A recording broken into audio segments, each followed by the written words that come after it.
Donc pour le deuxième exercice, c'est l'exercice 4 concernant l'électrolyse. Dans ce cas-là, l'électrolyse d'une solution aqueuse d'iodure de zinc. On réalise l'électrolyse d'une solution aqueuse d'iodure de zinc, bien sûr qui contient les ions Zn2+, et les ions I-, l'iodure de signe négatif. C'est moins, ici on a 2+. En utilisant deux électrodes A et B est l'électrode A, en graphite, on observe un dégagement des gaz, le diode, au niveau d'une électrode et la formation d'un dépôt de zinc. Donc, il y a dégagement d'un gaz, c'est le diode, c'est le I2, et la formation d'un dépôt de zinc, c'est-à-dire la formation de Zn.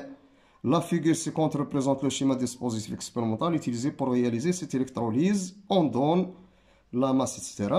Parmi les deux électrodes A et B, précisez l'anode, justifiez la réponse. Donc on a un générateur, c'est le pôle moins et le pôle plus.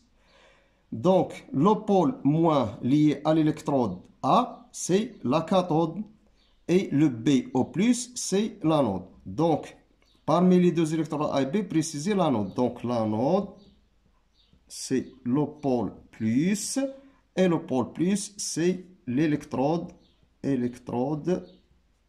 B. Écrire l'équation de réaction à chaque électrode et l'équation bilan de la réaction.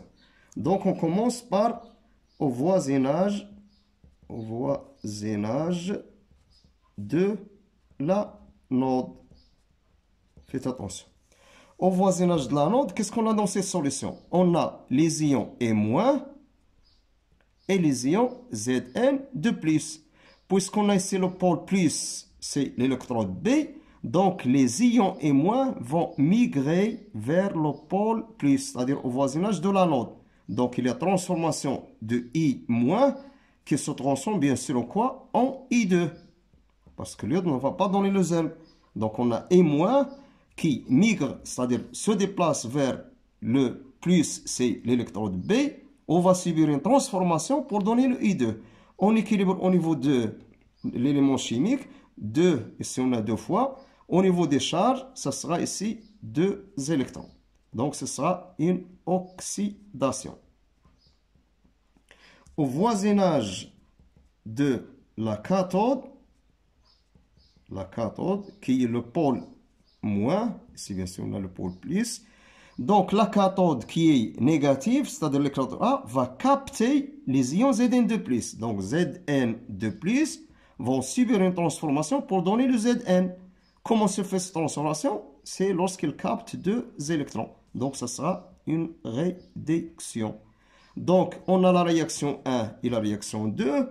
Donc dans le cas bilan ou l'équation bilan,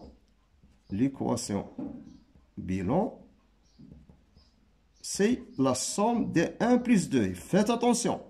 Si je fais la somme directe, parce qu'ici on a 2 électrons, des électrons. Lorsqu'il s'agit de différents électrons, par exemple ici de 3, il faut multiplier afin d'avoir le même nombre d'électrons échangés au cours de cette transformation. Donc ça sera le di- plus le Zn2+, qui va donner bien sûr le Zn plus I2. I2 c'est un gaz, Zn c'est un solide, ion aqueux. C'est ça l'équation bilan de la réaction. Donc cette équation, on passe maintenant à la question suivante, c'est la troisième question. Pendant la durée delta T de l'électrolyse, un courant électrique d'intensité constante I est égal à 0,5 circule dans le circuit. Il se forme alors un dépôt de zinc, c'est-à-dire une masse de zinc est égal à 1,6 g, déterminé quoi est égal delta T.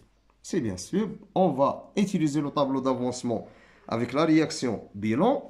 Donc on a le Zn2 plus 2 I- va nous donner le Zn plus I2. Donc le N initial de Zn2+, à l'instant T est égal à 0, on a 0 mol de Zn, parce qu'on n'a pas encore formé en formation d'ion Zn. Donc ici on a le N Zn2+, moins 2x, moins x, Zn2+, pardon. Ici on a le N et moins 2x. C'est Zn2+, moins x, et c'est x. X, ça représente quoi? Donc, d'après le tableau, on a X est égal au nombre formé de Zn, qui est égal à la masse de Zn formée sur sa masse molaire. Il faut faire attention ici. X est égal à quoi? Le nombre de moles de zinc formé est égal à la masse du zinc déposé sur sa masse molaire. Maintenant, si on cherche la relation entre Ne et X. Donc, au cours de cette transformation chimique, donc, la première équation d'oxydation a libéré 2 électrons. La deuxième a capté 2 électrons. Donc, le nombre d'électrons changés, c'est 2. Donc, ce sera 2 fois X. Et on a aussi I fois delta T est égal à Q est égal à Ne fois F. Donc, I delta T est égal à Ne, c'est-à-dire 2X fois F. Avec X, à quoi est égal? Est égal à 2 fois la masse de Zn sur la masse molaire de Zn fois F. Qu'est-ce qu'on cherche? Delta T. Donc, delta T est égal à quoi? Est égal à 2 fois la masse déposée de zinc fois la constante F sur I fois la masse molaire de zinc. C'est ça l'expression qui nous donne delta T.